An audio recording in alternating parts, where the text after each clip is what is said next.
Hey everyone, thanks for clicking on this video. This is the second in a four-part series where we're going over Riemann sums. In the first video, we talked about left Riemann sums. In this video, we're going to be dealing with right Riemann sums. Now, a lot of the problems that we do are kind of the same. The only difference is we're just doing a right Riemann sum instead of a left Riemann sum. So if you saw the first video, the problems are going to be very much the same. If you haven't seen that, I suggest you go watch the first one just because I go into a little more detail since that's the first time I've introduced those problems. So number one, we have the graph of x squared, and we want to estimate the integral from -4 to +4. And we're going to do that with 4 intervals. So that means I'm going to break it here, here at 0, here at 2. So n is 4, and delta t, the width, is 2. Now we are going to use the right-hand side of the interval to be the height for the whole interval. So I pick the right-hand side and I draw it across. And so what we have is we have 4 rectangles. And so when I want to calculate R4, I get 2 times the height is 4, 2 times the height is 0, 2 times the height is 4 again, and 2 times 16. And when we add that together, we get 48. That is our estimate.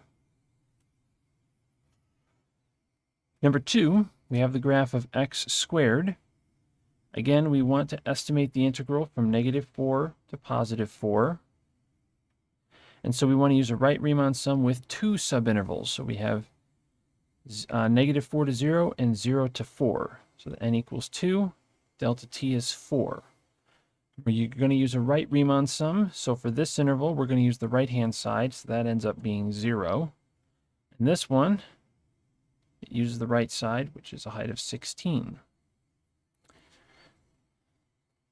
So my right Riemann sum with 2 subintervals, R2, is 4 times 0 plus 4 times 16, which is 64.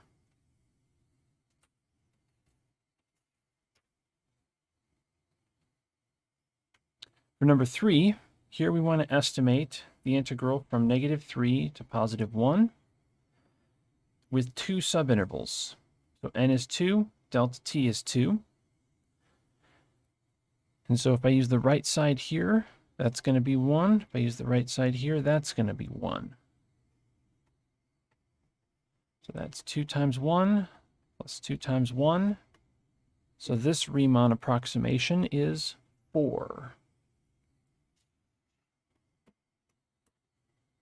Now for the table, first we want to estimate using a right Riemann sum with 2 subintervals. So I'm going to go from 0 to 60 and then 60 to 120. So each of these intervals are 60 units wide. So with my first interval, the right-hand value is 4.7. For the second, it's 4.8. And when I calculate that, that will give me 570.